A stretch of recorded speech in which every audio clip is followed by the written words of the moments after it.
विश्व रत्न बोधिसत्व डॉक्टर बाबा साहब अम्बेडकर और जिन जिन महापुरुषों ने, महानायिकाओं ने हमारे हक और अधिकार की लड़ाई लड़ी, उन सभी महापुरुषों को, महानायिकाओं को मैं त्रिवार वंदन करता हूं, नमन करता हूं। मंच पर उपस्थित आज के इस कार्यक्रम के आयोजक, भीम आर्मी मूल निवासी एकता परिषद कर्नाटका के संस्थापक सुनील कंबोगी जी, राज्याध्यक्ष लोहित मैत्री जी, राज्य संचालक अनिल बर्गी जी, तालुका अध्यक्ष महादेव मेसी जी, पुट्टू मैत्री जी, राकेश मैत्री, चेतन पुजारी जी, विठल जी अनुज, सईदू गुड़कर जी, मारुति कंबोगी, किरण दोदामणि, भीमाशी, बजरंत्री, अरुण मदार,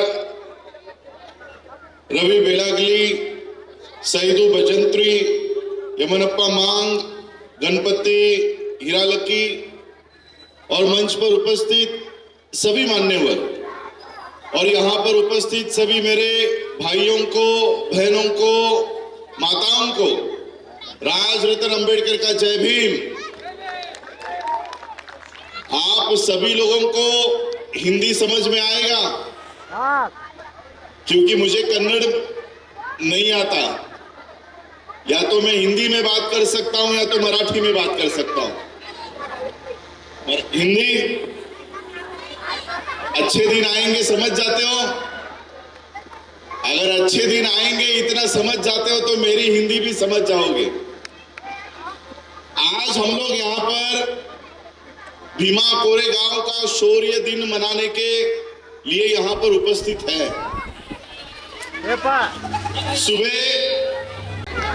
सुबह हम लोगों ने जब रैली निकाली और यहीं पर ये कार्यक्रम में आने से पहले हमने भीमा कोरेगांव का स्तंभ यहाँ पर खड़ा किया हुआ है, जिसे हम विजय स्तंभ कहते हैं।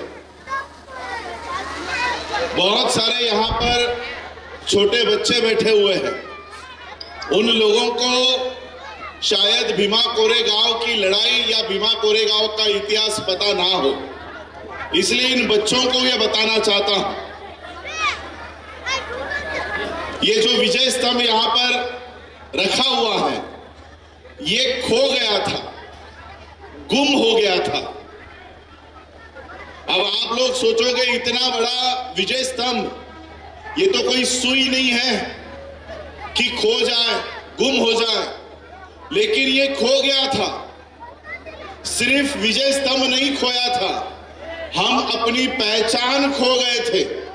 हम कौन हैं, हमारा इतिहास क्या है, हमने इतिहास में क्या किया है, ये तक हम भूल गए थे।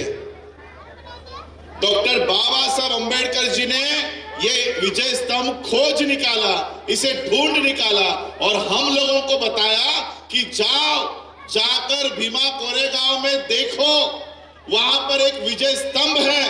उस स्तंभ के ऊपर तुम्हारे पूर्वजों के नाम लिखे हैं, तुम्हारे दादा परदादाओं के नाम लिखे हैं। जाकर उस स्तंभ को जाकर देखो। तुम लोग भेड़ और बकरियों की संतानें नहीं हो, तुम लोग शेर की संतानें हो। ये बाबा साहब ने तुम लोगों को तुम्हारा इतिहास बता दिया। वरना ये इतिहास जानने से पहले हम लोग गले में मटकी और पीठ पर झाड़ू लगाकर घूमते थे।